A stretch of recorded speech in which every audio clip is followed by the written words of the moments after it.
Number two, second principle is protection.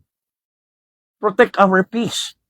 Guard our home, guard our heart.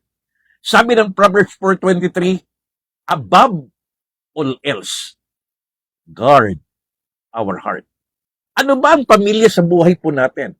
First, it is our foundation, kaya priority natin yan. Second, it is our fortress, kaya kailangan nating proteksyonan. Family is our emotional cover. Sila yung talagang magko-cover sa atin. Alam nyo, iiwan tayo ng lahat. Tatalikuran tayo ng lahat. Pagtataksilan tayo ng lahat. Pero ang ating pamilya na nagmamahal sa atin, hindi yan tayo iiwan. So, family, principle number 2, protection. Protect our peace. They are our fortress. Sila yung ating emotional cover. Family is our emotional safe zone. Yan yung lugar na kung saan kan tayo ligtas. Kung magkakanap ka ba ng lugar na ligtas ka at payapang-payapa ka, dapat po, hindi opisina, hindi simbahan, hindi trabaho, dapat pamilya. Our family protects our mental and emotional health. Without the support of our family, ang tali po nating ma-burn out. And burnout will lead to bad choices. Kaya mapapansin po natin marami sa ating mga kapulisan, tuliro, aligaga, walang focus. Alam mo dahilan? May problema sa pamilya. Walang kapayapaan sa pamilya. Magulo sa pamilya. Even tayo mga kapastoran at mga lingkod ng Diyos. Hindi tayo makapokus, hindi tayo makakonsentrate, hindi maging maganda desisyon, apektado lahat. Bakit? May problema sa pamilya.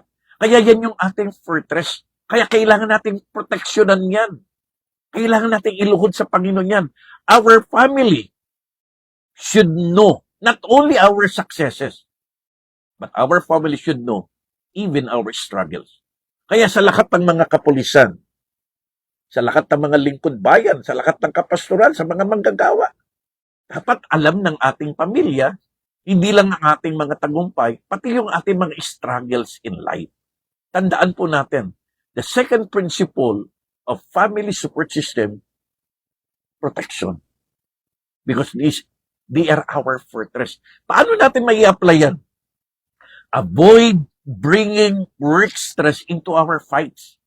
Na kapag umuwi po tayo sa ating pamilya, sa ating asawa, sa ating mga anak, huwag po natin dalhin doon yung mga work stress natin at magdala ng away. Learn to communicate, not to explode. Listen to our family, not just to command them. Seek reconciliation quickly. Huwag patagalin ang mga tampuhan. Hindi kahinaan ang umuwi sa pamilya. Bagkus, doon tayo kumukuha ng lakas. So tandaan po natin, the second principle of family support system, protection. Because our family is our fortress. Proteksyonan po natin, ingatan po natin. Kung paano natin iniingatan ang ating trabaho, ang ating paglilingkod, ingatan natin ang ating pamilya. Iluhod natin sila sa Diyos. Alagaan natin sila sa panalangin at mahalin po natin sila.